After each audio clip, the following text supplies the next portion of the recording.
Coming up on this episode of Flirtations, we welcome Lola Jean to the show, a multifaceted sex educator, fetish wrestler, and world record holder to have a conversation with us about sexual confidence, empowerment, and liberation.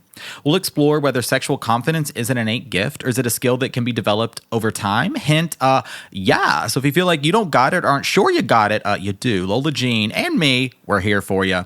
Plus, we'll hear about some common obstacles that can keep us from feeling sexually confident. And Lola Jean shares strategies for empowering our sexual selves. And one of the keys may lie in self-pleasure. Also up for discussion are practical communication tools for the bedroom, ways to overcome shame, and how you can create sexy eye contact, even if that makes you nervous. Finally, we'll explore sex appeal and sensuality, the role of validation in sex, and break down the differences between kinks and fetishes. So, if you're ready to get real, have some fun, and learn how to unleash your sexual power, flirties, then this episode is for you. Let's do this and meet Lola Jean. I heard you wanted to flirt. I heard you wanted to flirt. I heard you wanted to flirt. Hello, my name is Benjamin. I'm the flirt coach and a gay Libra. Everyone has an inner flirt. Hey, flirty. Live, laugh, flirt. Work the flirt. Work the flirt. Delulu is the Salulu. Expert on the flirt. Hey, flirty. There's always another flirt. Everyone has an inner flirt. Get out of your head and into the flirt. Flirties, on the show today is Lola Jean, a multifaceted sex educator, fetish wrestler, and world record holder. More on that coming to have a conversation with us about empowering our sexual confidence, our sexuality, sex appeal, all things sex, really. Lola Jean, welcome to the show. I'm so happy to be here. I'm delighted to meet you today. This is going to be a lot of fun, and I'm a little bit nervous, Lola Jean. Sex is one of those topics that for me, it's felt taboo for a long time. Yeah. And so I'm going to be imparting some of my experience, personal stories here, some things and feedback you hear from the flirties. And of course, want to learn all about you as well. I'm curious to learn more about why sex makes you nervous. It's so funny because I think as professionals, I don't know, people see us as like all knowing of everything, but clearly also we have our own areas of struggle too. Oh, yeah. We're people, too. Yeah. I put my pants on one foot in front of the other, just like everybody else. To get started, so I've gotten to know you a little bit over the past, I'm going to say a couple years through the gram, through social media. But for the flirties, getting to know you for the first time today. And also, for me, how did you get started in this work as a sex educator and more? Yeah, I mean, the fun thing is it was all sort of at the same time, and it was all a complete accident. I'd always been a very sexual, explorative, kind of kinky, but not really understanding it fully person. So it wasn't completely new to me, but essentially I had just quit my job in advertising because I wasn't feeling challenged. I was bored and just feeling unfulfilled. And I wasn't ready to go back to full-time job land or marketing, or wasn't sure what I wanted to do. So I'm like, let me pass the time with jobs I don't hate, maybe explore some of my personal interests while I figure this out. And during that time, then I started waitressing and I got fired from that job because I have a problem with authority that I worked through. So then I was just like, well, maybe I can do things in this, I'm exploring the sex positive scene in New York City, and Craigslist was thriving a little bit more then. So I started working at a commercial dungeon. I started doing some fetish wrestling gigs that I found through Craigslist. I was assisting a sex educator and researcher doing social media for them. I was doing 10 different jobs. And again, it all started at the same time, but through different people I met and community, the way people responded to me, sex education was just one that stuck. But it was really supposed to just be something that I passed the time with while I figured out what I wanted to do. And yeah, it took off like wildfire. Just the response I was getting from people, the way that I was able to kind of put all my skills into one thing. And it was also sort of at the time where my body started squirting in a really big way all the time. And I was forced to really understand what this meant about my body, and then explaining that and talking with other people, because I didn't really find people that could explain my experience or understand it. Mm-hmm. So there was a lot of I think frustration with like sex ed as it was then, which is Mm, really how I came into it. So mm, in a kind of fun, accidental way. But I'm so glad that I'm here. It makes so much sense, I yeah, think, for me. But really, yeah. like all of it was at once. But the squirting, I think, was really it was like my North Star. Your North Star. Well, let's hang on that tidbit for a moment. I teased in the intro a world record holder. What is your world record in, Lola Jean? My world record is for the most volume squirted within a 1 minute period using only the assistance of one's person, which means my hands. So no Yeah. toys, no partners. Yeah. Do you want to know how much it was? I mean, yeah. Mm-hmm. So I actually said it. I said it once, and then Uh-huh. I broke it, or I reset it again a few years later. So the first time was in 25 seconds. I squirted out 1,250 milliliters, Mm-hmm. so 1.25 liters. And then the second time I That's a did lot. Well, 1.35 liters. yeah. Yeah, no, it's a lot. It's like Well, six and a quarter cups. yeah, I mean, I'm just picturing like a Pepsi bottle or, Yeah, you're at yeah, the I grocery know. store, you're at the gas station. I'm trying to like imagine the visual of, just a liter. Yeah, I mean, I'd say that's a lot of liquid. Yeah, Hmm. yeah. That's what I do too. It's like when I'm at the gas station, I'll be like Yeah, drinking something. I'm like, oh my God, I squirted more than this. I That's made wild. this more. Yeah. Well, congratulations on that. Thank you. Yeah. It's a fun, it really gave me a lot of validity within the Yeah. space, but it's something where it's like I do squirting performances, and I Hmm. do that to really like arrest people and prove a point Mm, that maybe like there's more to this than we think, or that we don't know mm, about it, especially because I don't penetrate myself and I don't orgasm. So that mm. takes away two Ah. things we associate with squirting a lot. Yeah. Yeah. Mhm. Okay. All right. I'm really interested. I'm coming back to the word a moment ago. Not not squirting, but you mentioned frustration Yeah. with sex education or the lack thereof. And so I want to hear a little bit more about your experience because I relate to that as well. Like just like dating and flirting, we don't really have maybe models of what that looks like. And when it comes to sex education, like I remember my sex ed in school was like non-existent. So hmm it's kind of like we figure it out along the way, but I want to hear, yeah, a little bit more from your experience. Yeah, and it's interesting because the landscape's just changed so much since when I started, and there's like a lot more voices out there Yeah. speaking to different perspectives. But I mean, specifically with squirting, everything that I had really seen was more about like it's always orgasm. It's about doing Mm, something to someone. mm, It's more about the perspective of the person doing, and usually hmm. it's more just about cis men as well. And I was like, okay, well, Yeah. my body can squirt in like 5 seconds. It's usually not an orgasm.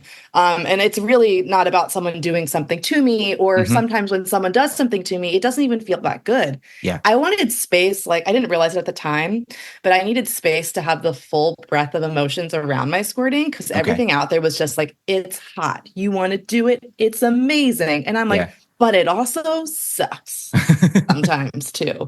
And I want a space where I can form that relationship because it's hard in these teaching environments when it's just about how hot and amazing and awesome squirting is and how you just do this uh, like come hither thing. yeah. There's so much pressure. There's not a lot Yeah. of room.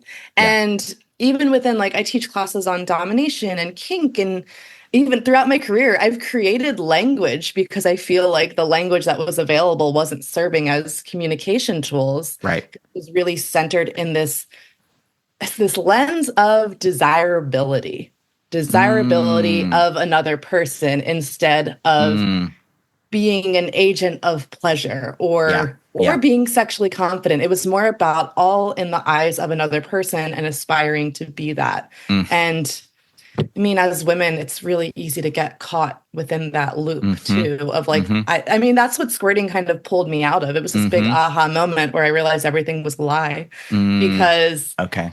yeah, it was in this realm of just like, I just want to be desirable to men. And I tricked myself into being like, I like Yeah. this because it's Yeah. desirable to men. I like this because I like that. And being desired is fun, but it's like, Yeah. wait, it's not just about that. Right. Right. Okay. I Mhm. think what I'm hearing you say is like, because oftentimes we come into sex with these two maybe goals, objectives, kind of thoughts in mind. One is to be desirable to who we're attracted to, who we're having sex with, whatever that gender or sexual identification may be. And the other thing we have in mind is, well, in order for it to be, a success or good, it must end in orgasm, or like there must be this achievement of maximum pleasure. And what I think you're doing in your work and what I'm hearing from your story is breaking down those expectations to what if the focus was just pleasure, giving and receiving. And I think when we can be and play at that space, it just, oh my God, I feel more free just saying it. I love that, like, to be in play. I think that's my goal at all times, because from play can come pleasure, can come orgasm, can just be play. But yeah, I feel like that is the goal of a lot of the work, instead of it being like, we can be a bit serious about it of when we discuss, but it's the goal is being in play. In play. Yeah. All right. And so I am a gold star gay, which means I've never been with a lady. Is squirting common? It's so interesting because it's like become so much more commonplace. And I always get asked if everyone can do it. And I believe everyone is capable of doing it if they have a good enough relationship with their vulva and pelvic floor. But that happens at different timelines for everyone. It's a lot of body-mind awareness. I think everyone's capable of it. A lot of people don't do it. I don't think it's that super common, but people are capable of it. Now that they're becoming more aware of it, maybe it's happening more often. But did you know that people with penises can squirt? Well, I mean, I know some stuff comes out, but what do you mean? No, it's different. I'm not the expert on this. There's a journalist named Bobby Box, and like he's done a lot more extensive research on it. But it's whenever, like, when I've read about it or heard it described, I'm like, oh, that sounds really similar to my experience. So with a person with a penis, it's usually in a post-ejaculatory state, kind of rubbing the urethra opening in like smaller circles, and like a lot of clear liquid comes out. And like feels good, but different than orgasm. Yeah. So because like our genitals are really similar, they come from the same part of the embryo. And when you get a Y chromosome tacked onto the end, that's true. Clitoris grows into a penis. So there's like a ton of similarities. Not that one's definitely less common, but does happen. But for people with vulvas, I think squirting, I think we're going to see it become more common. I feel like, but yeah, I'm trying to think. I'm like, what is common? Now I have maybe something to explore or work towards. I need to get a boyfriend first. Or I mean, not necessarily. You could do that with anybody. Or you're saying we can do that just with ourselves, right? That's where I really began to understand it. Especially for people with vulvas, the first time you squirt, you probably will not know unless someone alerts you that you did it or you have physical evidence. So I have the first time I was aware that I squirted with a partner. After that partner left me, then I just masturbated until I was able to replicate the sensation, figure it out, and do a bit of trial and error from there. Okay. Yeah. All right. I think the next question I want to ask you is, just as we're exploring sexual confidence. I mean, first, I love the part of your story where I can relate to, right? I don't really do authority, Lola Jean. It's not my favorite, like the 9-to-5 office and khakis, not for me. And I never imagined I'd be the flirt coach giving the world flirting and dating advice, but I just like followed that breadcrumb trail, right? Of interest, of passion, of intuition, tried to apply non-judgment to this whole process. Like, what if it did work out? What if I did just give it a try versus psyching myself out or convincing myself that something wouldn't work out? So anyway, I just wanted to say I love that part of your story. And when it comes to sexual confidence, do you feel you've always had a level of confidence there, or just like belief in the experience, maybe your abilities, or has it grown over time?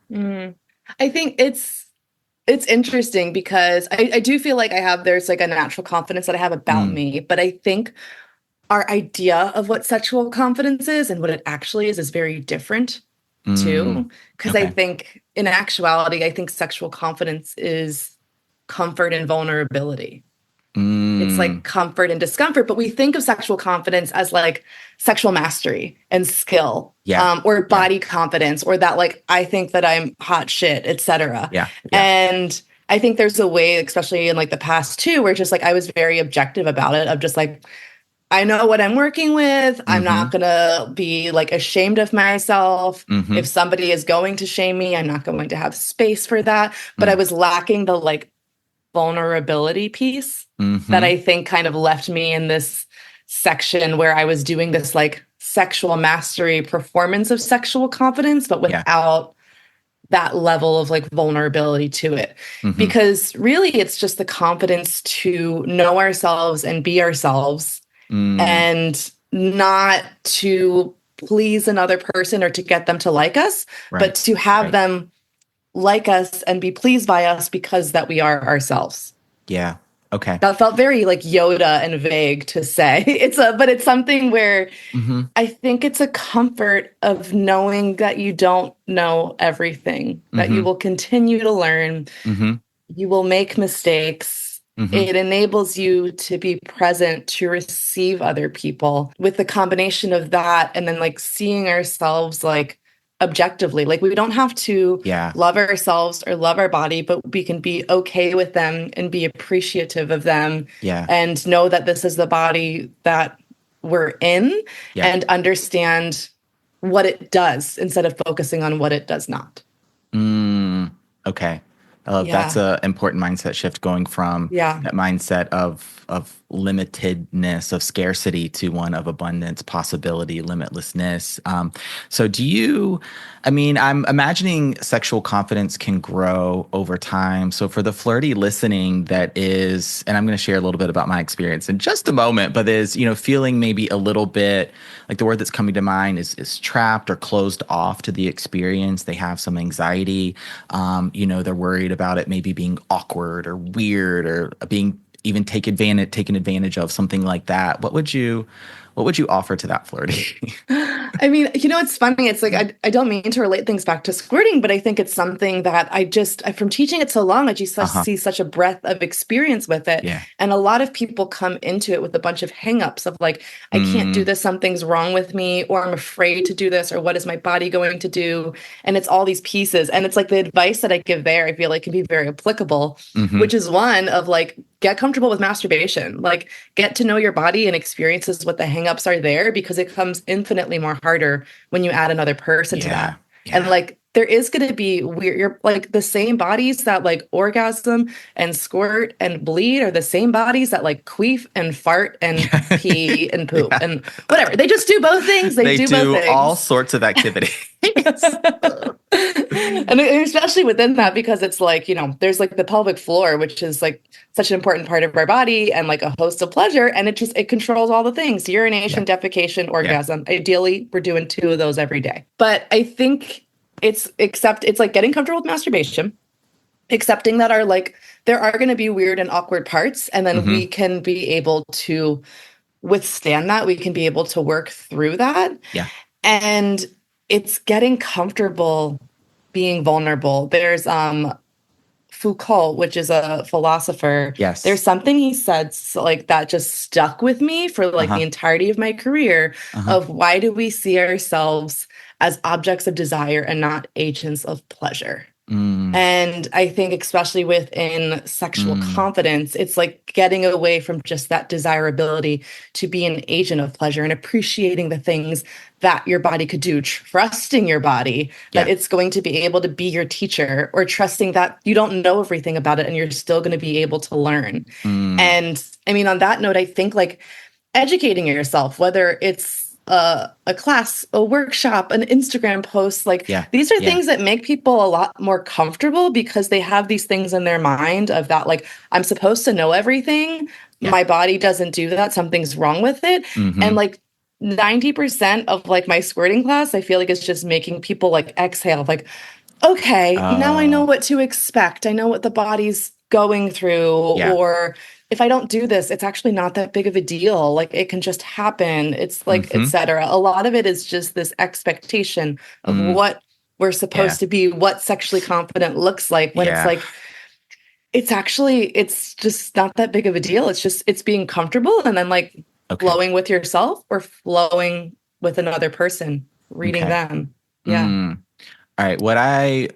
Okay, this is really helpful. What I feel like what I'm getting is sexual confidence is kind of equated to, or a big part of it is this process of self-exploration, of play with yourself too, and allowing yourself to just enjoy your own body, to give and receive pleasure from yourself, maybe outside of doing that with a partner, and then just getting comfortable with even looking at yourself or noticing yourself, starting to be kinder with yourself. And so you can bring a lot of that experience into a partner or partnership type of situation, whether you're dating, whether you're in a class or exploring something in groups. Like, it really starts with the self, which is helpful, knowing that there can be a lot of healing done outside of, and even reconnection done outside of, partner play or group play. Interesting, Lola Absolutely. Jean. It's not like a fast and easy journey No, too. It's no. something that's over time, but like I swear that like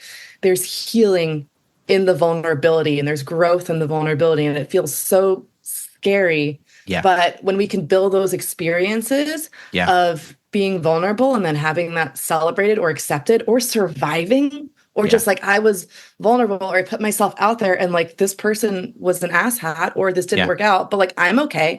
I'm still here. I'm the same person. When we build those on top of each other, it starts to compound a little bit. And I think like the internet and parasocial relationships are a really weird place because I have, hundreds of people like picking apart my body and my face and telling me what's wrong with it, and other hundreds of people being like, you're the hottest thing I've ever seen. I want you so much. And like, I don't care about either of them, but it's wild to have all of that experience. Yeah, for sure. Yeah, I can relate to a little bit of that as well, the parasocial nature of things. And I'm going to mention, so a little bit about my experience. Like, I've touched on this in a previous episode of Flirtations. Like, there's some serious trauma there. There's like, some stuff that has happened. That episode is out there if you're interested in listening to that. And I think a lot of the flirties have experienced difficult things, some pain, even some trauma in their life that make feeling really confident in their sexual justness, right? Their own sexuality, very difficult. So I want to acknowledge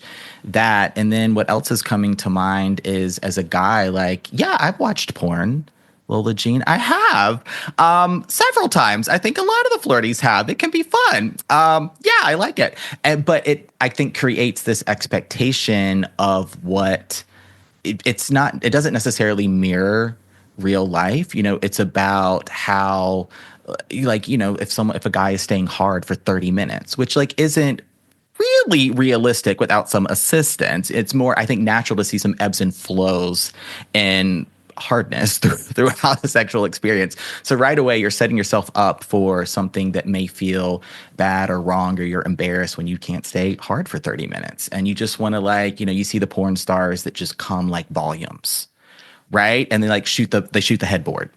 And so, like, I mean, gosh, if that happened every single time, I mean, it's just not realistic. And so I think I'm bringing some trauma into the experience, but also these expectations that aren't necessarily rooted in reality. And it creates just feelings of discomfort, of anxiety, of really, I'm not really present and able to be vulnerable with my partner, right? Which is ultimately what is required, at least for me, to be in that space of play and detaching from the expectations, taking things maybe at a little bit slower pace, establishing that consent, setting boundaries, what I like, what I don't like, what I'm comfortable with. Hey, could you do this? That felt really good. Could you do that again? Ooh, could we explore this? Like, it becomes this, I think, navigation, like this dance of how do we both like to give and receive pleasure? Because like I'll talk to some friends about this sometimes, and they're like, well, Benjamin, like, you've had sex before. And I'm like, yeah, I've had sex before. And they're like, well, it's just like riding a bike. And I'm like, well, I would say it's not, because most bikes are more or less the same. Human bodies from one body to another, not the same. I don't know that sex is like riding a bike. But anyway, my 2 cents on this, a little bit about my experience. I'm still very much, I think, in the healing phase of awakening to my own sexual confidence, and I hope one day, in the near future, to feel totally liberated. Yes, in those intimate moments. I want to like speak to what you were saying too, because I relate to that a lot, but I think a Mm, lot of people as well, as especially with this slowness, mm, because it might be different depending on like connection, or sometimes maybe people are riding a bike where it's just like, okay, you can like trust your body and your mm, vulnerability more in the future, maybe is mm-hmm, where it is. But a lot of times, and like I'm guilty of this too, because sex is kind of a place of comfort for me, of that, mm, like I move there so quickly. And I know that once I'm there, it becomes harder to advocate for myself or to kind of like rewind to be like, hey, actually, the thing that we did, like I don't really like that, or I don't like it all mm, the time. mm-hmm. I just liked it because there was a bunch of novelty involved because it was newness. But Yeah. I've been really liking this phrasing of like, in taking the slowness, you're able to scaffold trust and communication. And like, I want to be able to take someone on a tour of my body. And that Mm, is an intimate thing. And that mm-hmm. is a way that we can have this like slowness and closeness and discussion of like nuance of like what I like and don't like, or feelings I like or don't like, or how this may shift, or what it means when my body does this. But Mm-hmm. like, in order to take someone on a tour of your body, like that's all scaffolding and trust. It's taking Right. things slower. It's having these different experiences so that like we had this little micro vulnerability, and then Mm-hmm. that went well and that was received. So then we can kind of Mm-hmm. go a little bit more on top of that. And when Yeah. you build that, it's a lot easier to have this fluid, open communication than just to expect that you just rock into bed with someone and you're like, let me take you on a tour of my Yeah. body. Here's what's going to go down. Yeah. Yeah, which is like what I used to do. I Hmm. would like very much rush into it very quickly, or what for me felt like rushing, moving like, even before a first date, if it's just a hookup kind of thing, or like after a first date, I come back to my place, I go back to their place. Inevitably, that just didn't work for me. And so Yeah. now I've started to do things a little bit differently. And I've encountered a few times where, by the third date, and we haven't had sex, clothes haven't come off, and I get the feedback sometimes, well, why don't you think I'm attractive? Like, why don't you like me? What's wrong? And I'm just like, nothing's wrong. This is just my desired pace. Yeah. Because Yeah. I wonder if there, especially like within the gay community too, there's even Yes. more of a quickness and a fastness to it where it's like Yeah. sometimes we can like eroticize, like you never get that first time back and that tension and that build Yeah. up in that way. You can manufacture it, but it's like, can we eroticize that bit of just like, Mm-hmm. I want to want you. I want to wait. I want to like be anticipating to get to that point. That's like the fun Exactly. part. Yeah. Yeah. Mm. And from your work, what are some of the maybe challenges or barriers you see when it comes to sexual confidence? I think we've been talking about it, yeah, over these these last few minutes. But Yeah. before we move on to the next topic, yeah, some of maybe the common struggles you see in your work. Truly ego Ego. on all of the sides, placating for someone else's ego of that, like, oh, they're gonna think that they're a bad lover, or they're not good enough, or that they don't like me, or they're not attracted to Yeah. me if this doesn't happen, if like Yeah. my dick isn't hard, if I don't Yeah. orgasm, if I don't like the thing that they're doing that they didn't ask me about, or whatever the thing may be. Yeah. Just that, like, I want this person to have a good time so that they'll see me again and like me. Yeah. Like, and like, oh my God, so guilty of it a lot of the time too. It's like, it's Totally. hard to get yourself out of that as well, because you think that like, I do so many things that could be off-putting. Someone needs to microdose me before they get the Yeah. full amount. And those are the things where it's like, talk about it. Oh my gosh, just instead of it being Ugh. an inside thought, let it be an outside thought. Yeah. Talk about those things ahead of time. I think that's why it's also really important to take things slow a lot of the time Mm. too, Okay. because like once you're naked, it's really hard to have outside thoughts That's true. That's too. true. All chemicals, hormones, all that can take Yep. over Yep. in the Yeah. moment. And now I'm wondering about a few things the flirties might be thinking to themselves, maybe relating to a few things that I'm sharing. If you're out there dating, you're hooking up, you're having some playful moments with people, if they are more sexually experienced than you. I hear this from the flirties sometimes where they feel like, ooh, maybe they don't know enough, or they're not going to be able to keep up, or what if it gets weird, awkward, something like that. And also this experience of, yeah, I mean, I've done it, really compared myself to others that I perceive are more sexually liberated, more confident, that have more experience, and then thinking to myself, oh my gosh, right? Have I been missing out? We're going to come back to this part of the conversation later in the episode. And I think you're speaking to this experience of shame that a lot of us have when, like, to me, shame is really rooted in that something is wrong, either with us or a situation, or it's like something didn't go right according to the expectations we have. But the more I do this, I mean, my work primarily focuses on flirting and dating, but in those calls and those one-on-ones where I am hearing about people's dating lives and there's sex sometimes happening, more often than not, that first time is kind of awkward. Like, there are always just these, I'm gonna say, weird things that happen. And there's so much shame because it's like the one thing I feel maybe we talk about in the group chat or with a close friend or two, or like a practitioner, but all of us are having those just bizarre sexual experiences that aren't like inherently bad or wrong. They're just like, oh God, I can't believe that happened. I'm like, but there's so much correlation between flirting and sex, though, where it's like, because I'm sure you coach people on like flirting to someone and flirting with them, and you can like have sex to someone or have sex with them. Of like, is it about me? Is it about us? But it's like it's about an exchange at the end of the day. Yeah.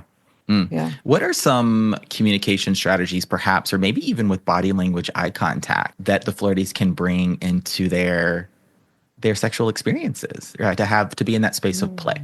With reading body language, that's one that you get better at it over time, and then also with that person, because some people, like, I mean, especially during sex, there's some people that like look like they're having a horrible time, and you talk to them like, oh my God, that was great. I was like, oh, okay, you were just in the zone. Didn't realize that's what you look like when you're having a fun time. Right.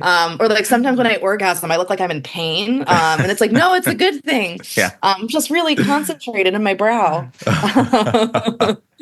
But one thing, and I think especially like kink taught me this a lot too, is like, you're just looking for changes in body language or in breathing pattern, and you don't know what they mean. So you have to discuss that. So a lot of times it's like, ooh, I'm noticing a change when I like touch right here, or when I like moved what's going on? What's going on up here? What's going on in the body? Like, what's happening for you? Yeah. But you can notice those things, and you don't have to then like, you know, be your own investigative journalist and figure out what it means. You can talk to them about it, but it's noticing the little things, and maybe they're like, oh, I didn't realize I'm doing that. And it's like, you had an interesting reaction. Like, I just want to play into interesting reactions kind of at the end of the day, and like playing with that. Or a lot of sex and kink and tension, it's playing with patterns and breaking them. So there's like, I have a class called Possessive Touch, and it's my like, for people who think they want kink but don't really want kink, they just want to feel desired. It's ways that we can play with like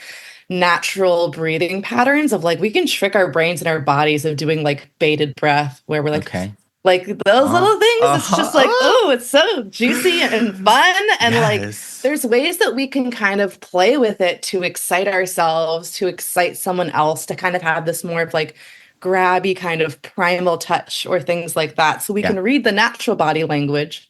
We can kind of co-create it a little bit. And I also just really encourage people to like get comfortable with eye contact and eye gazing. And like when you think you're like, oh, I have to look away, just keep doing it. Yeah. There's so much that you can see there. And it's such a gateway to the soul too. It's such a beautiful way to be able to connect. And I don't mean during sex. I mean like in general. I think before sex, because you know, absolutely, you're going to be in different positions where you won't be able to see each other's eyes sometimes too. That's have someone's face down, maybe something like that. You never know. Those are all such good tips, and I hear from the flirties a lot, because I advocate for eye contact all the time. It's amazing, and I often hear, I could never do that. No, couldn't be me. I'm too nervous. And I look at your own eyes in the mirror. I just saw a psychic, and he's like, I want you to look at your left eye in the mirror, set a timer for 5 minutes. He's like, it's going to be the hardest thing you did, and tell yourself you love yourself and that you're enough. Oh, and my God. In my yoga teacher training, I've only done it this one time. It's called the Venus Kriya. And it is, I think the timer was 3 or 5 minutes, and it's a partner kriya. So I'm kind of like a mini yoga sequence in a sort. And so you're sitting just in a comfortable seat, maybe cross-legged, right? Sukhasana, hero's pose, something like that. Whatever. And a part of your body is touching. So if you're both seated in a cross-legged position, maybe your knees are touching or the tops of your feet are touching, but very just a little bit of contact. So there's that closed energetic loop, but not like your hands all over each other or something like that. And then one person, you put a hand on your belly and your heart or both hands on your lap, whatever's comfortable. Take a deep breath, settle in, another deep breath, and then you just make eye contact and you hold that eye contact, let's say for 3 minutes. Oh my gosh. Yeah. Oh my gosh. It was the longest 3 minutes of my life, Lola Jean. And then afterwards, you give each other a hug, right? Heart to heart.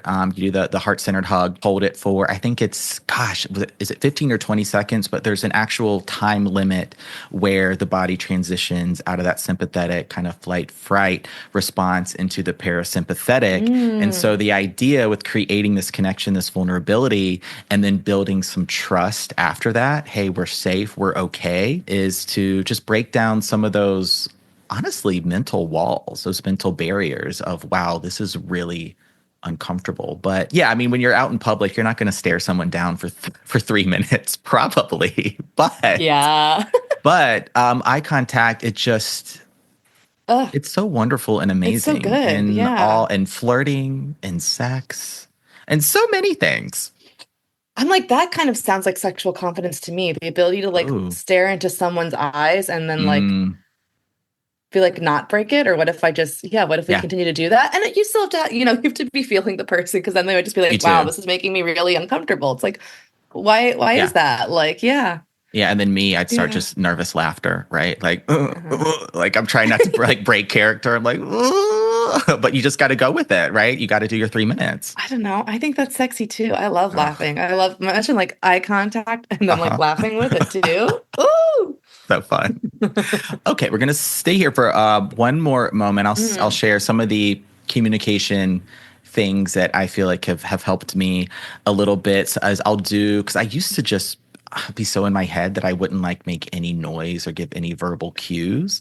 But I think if you are kind of like giving some moans or a groan or a little bit of that, like, ooh, that feels really good, right? That can be helpful. And I'll explore consent and permission, like, ooh, could I touch you there? Could I do that? Right? Something, would you like if I tried this? And so that can help with a little bit of the play element too. And I want to, okay, so for the flirties listening, some of them are like, you know what? I squirted this morning. I squirted last night. I am pretty liberated and confident. And then there's going to be flirties listening that are like, you know what? I haven't had sex in months, years. I feel like I'm a late bloomer, right? It's kind of quote unquote too late for me. So I want to dispel that sort of late bloomer, too late mindset. Yeah. What would you offer the flirty that's thinking that?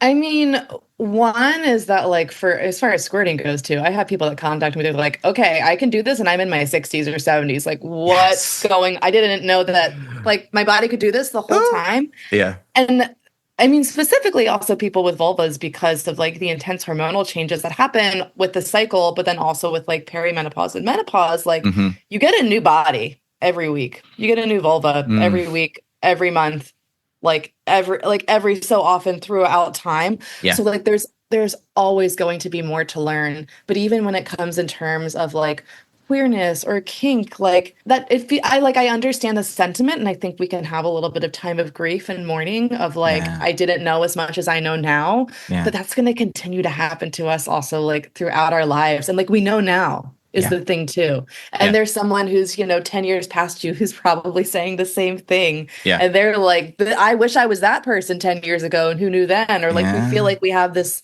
wasted time, but we're waking up to it now, and we're being open to it. And we know more than we did in the past as well. So I understand the like having grief of like, oh, I've been walking around like living this lie, or not knowing this, or holding on to this anger or whatever it is.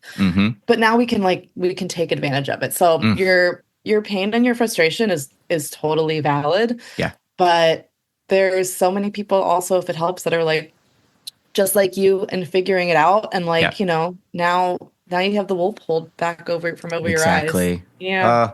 So helpful. I had that feeling of grief and loss and FOMO, honestly, that fear of missing out. Like somehow, right, my life lacked all of these experiences where like as a gay guy, like I've never had an orgy. I've never been to like a bathhouse or sauna. I've never done the bookstore. I've never done the dark room. Some of the flirties listening are like, what are all those things? For some of the gays listening, they're like, oh, yes, we're well aware of all of those things. I've never had, right, like the gym locker room, like, in the showers experience that I feel like I don't know if you're watching porn or just on social media, it seems like are pretty common. I would say it's very dependent, but I haven't had those experiences. And I'm no longer in this place of feeling like I missed out or I lost out or I'm mad at myself for not being ready or not saying yes or giving myself the opportunity. I'm 39, going to be 40 this year. I think still plenty young, got tons of time. And I'm like, damn, what if I'm just entering this new era of sexual liberation, of confidence? Like, I'm going to play in that space and put my energy and focus there rather than looking at the past and all of the things that didn't happen. We're gonna help each other because I'm Oh my like I gosh. feel like I have so many sexual experience. I'm like my bingo card is full. I would like there's a couple things I know I like that I like to revisit, but like Uh-huh. I'm not interested in doing these things solo anymore. I really want to have these like deep, meaningful connections and relationships. Like I'm not interested in like cheap thrills or just trying things, Yeah. etc. So it's like Yeah. there's always going to be something where Yeah. it's just eras. We're in different eras, and I think of Mm-hmm. like okay, there's someone who's been in like a monogamous relationship from like 20 to 35 and they're feeling bummed out they didn't like do all these different things. Mm-hmm. So we're all in different boats. Absolutely. Yeah. I hear Mhm. there's an episode that came out recently of Flirtations with Sadie talking about after her long-term marriage, long-term relationship, divorced now in her early, I mean, this was a little while ago, but divorced in her early 40s and experienced this complete sexual reawakening. Mhm. So I think if you haven't checked that episode out that episode, finish this one first, and then you can head on over there. Okay, we're gonna end in a moment on kinks and fetish because I would be remiss if I did not ask you a question or two there. A moment here on sensuality and sex appeal. I really wanted to bring a little bit of this or of that into the discussion. And like, what does that maybe mean? What does that feel like? What does that look like? I think, yeah, just feeling sensual and Mhm. sexy within ourselves is an important part of this conversation. Yeah. And I mean, it's one of those things where this is the beauty, I think, especially of words and of words as they come to kink, because it's Mm-hmm. all like eye of the beholder. In all of my Mm, like doming and kink classes, I tell people like there's always going to be new words that come up, or even with like sensuality, that's one where like I want to ask someone like, what does that mean to you? What does yeah, domination mean to you? yeah. What is sexuality? What does sensuality mean to you? I think we all have incredibly different definitions of it. Like I Okay. think of sensuality as being very embodied, having different awareness and experience of the senses, which is a very present and embodied experience. I think of Mm-hmm. like sensual eating, of like, I'm going to smell this chocolate, I'm going to like feel it in my hands, it's kind of melty. Like, Mm-hmm. it's that type of experience, but then we can bring that to people and we're able to kind of like consume them, enjoy them, notice them Yeah. in all of these different ways that makes us very present. And I Yeah. think the correlation with kink is that like, I mean, we play with that. Like sensory deprivation is a big thing where we can eliminate one of the senses that heightens the other. We can make Um, people hyper focus on certain little things. And it's just this really, I was going to say manipulative, but that's not a good word for this in particular, because that's the bad side of it.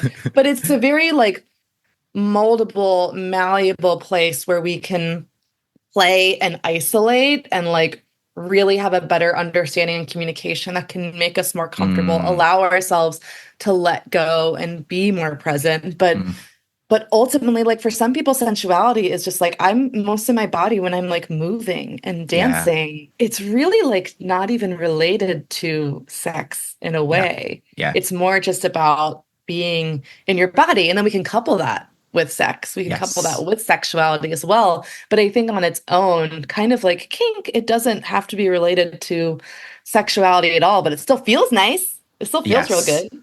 Yes, absolutely. I love that answer so much. Really making that distinction from sex appeal, sensuality can exist and be embodied outside of a Yeah. sexual experience, in the bedroom or the car, wherever, someplace like that. What's coming to mind for me is I've been playing with this theme of validation recently, I feel like, on Flirtations and in my content, where it's like I think external validation gets very kind of like demonized and ridiculed a little bit.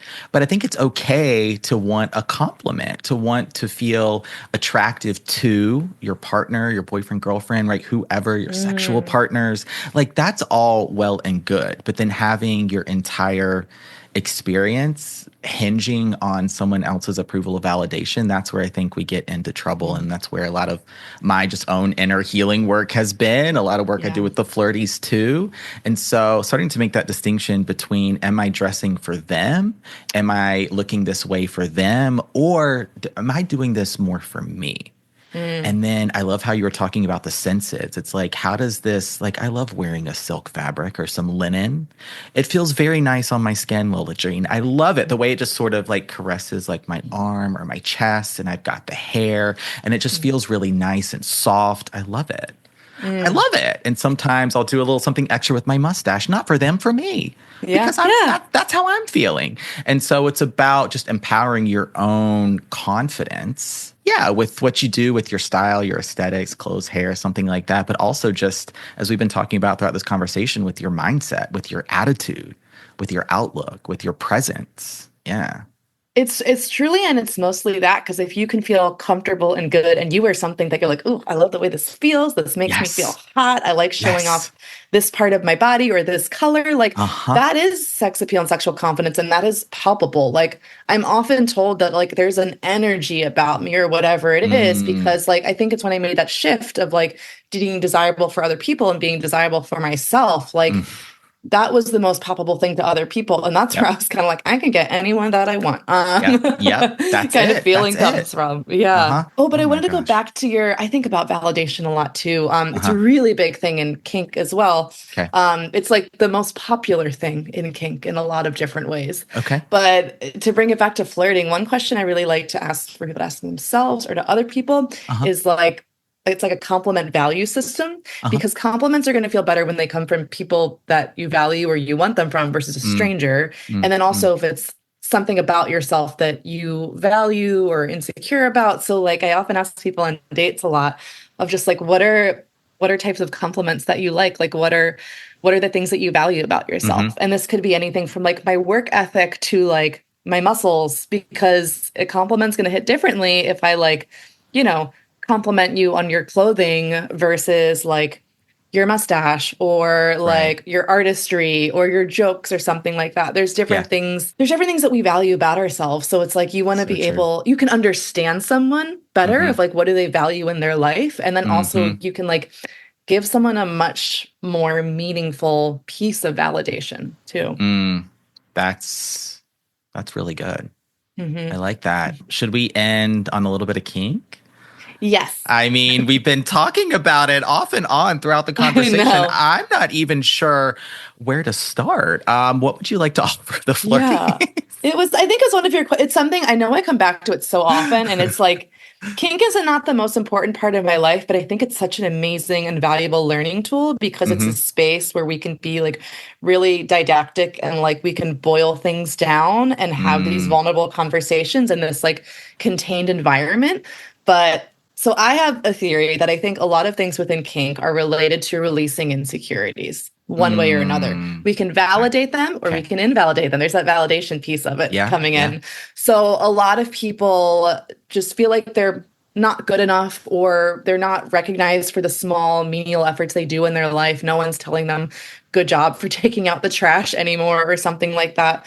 So with a lot of things, it could be that like, I don't feel that I'm good enough. So we can invalidate that, being like, you're so good. You're such a good boy. You're such a good girl. You're doing such a good job. You're such a good, whatever way that we want to go with it. Or we could like close the loop the other way and just being like, you're absolutely worthless, and I love that about you, and I'm gonna play with you, and I love the fact that you're not good enough, and like all of these different things.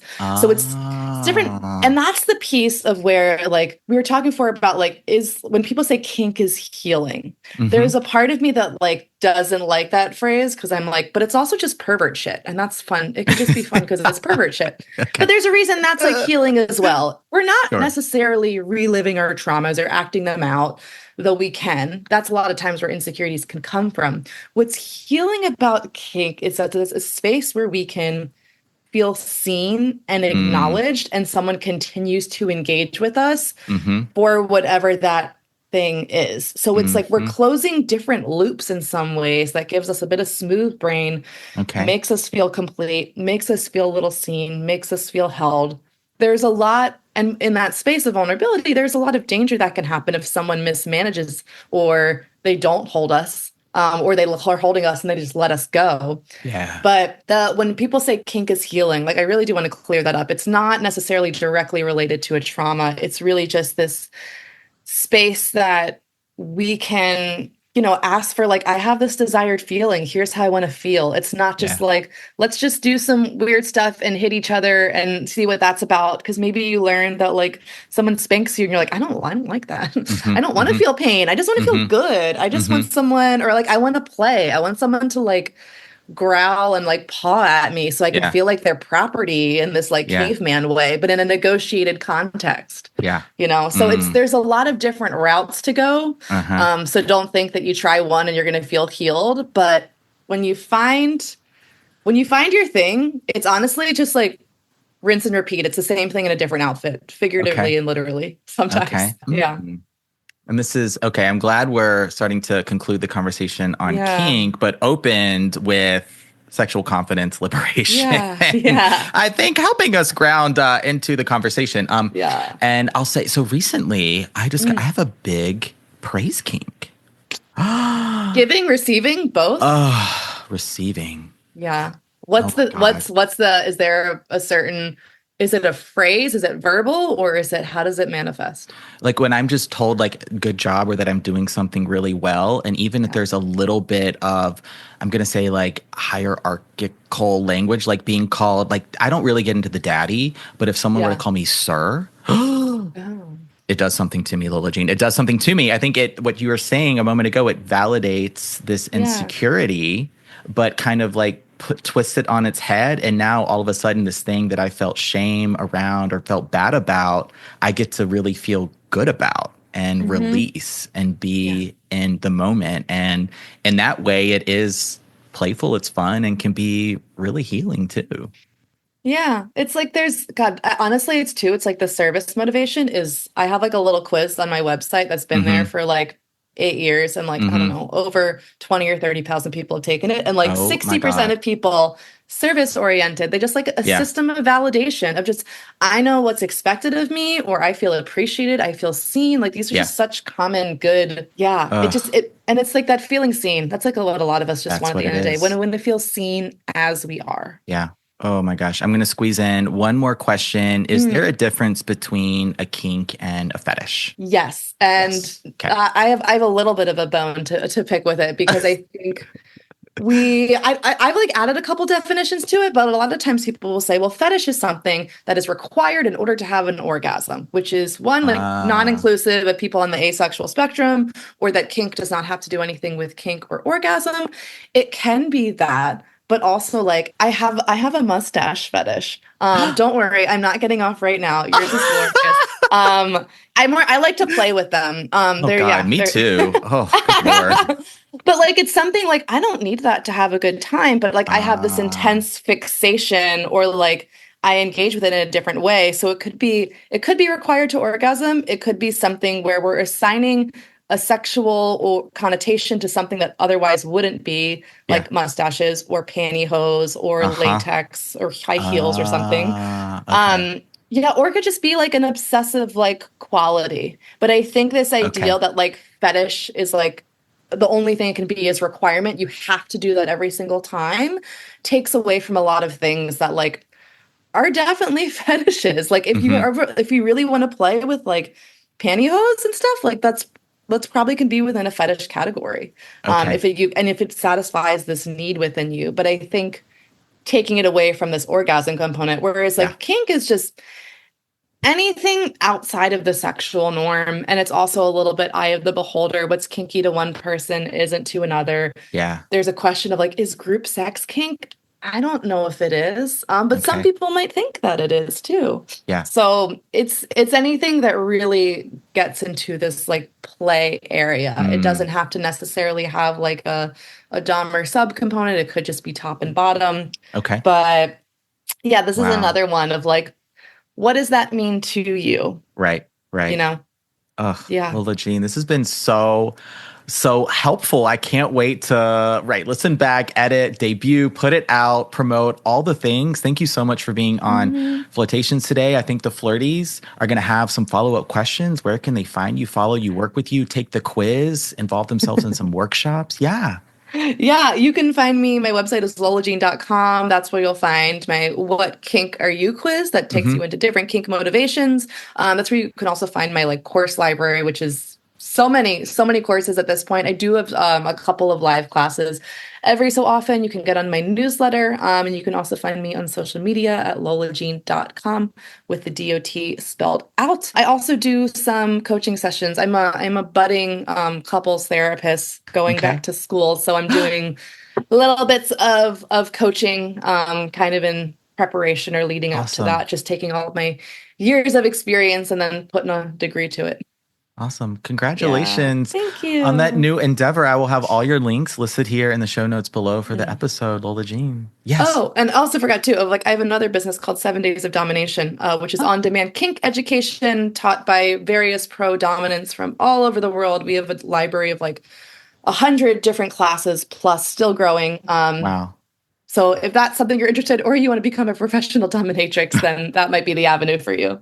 And we only scratched the surface today with kinks and much more. Yeah. Lola Jean, thank you so much for being on Flirtations. Thank you.